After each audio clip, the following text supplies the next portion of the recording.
जिला मुरादाबाद के एक कॉलेज में बाहिजान मुस्लिम तालिबात को कॉलेज कैंपस में दाखिल होने से रोक दिया गया। भारत जोड़ो यात्रा आज जम्मू कश्मीर में दाखिल होगी।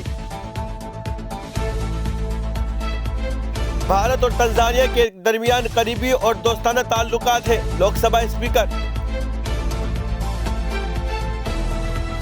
दिलचस्प मुकाबले में न्यूजीलैंड को 12 रन से शिकस्त।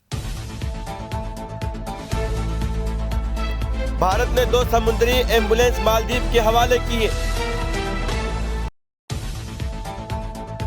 लेफ्टिनेंट गवर्नर आइन और जमहूरियत का गला घोट रहे हैं। सिसोदिया।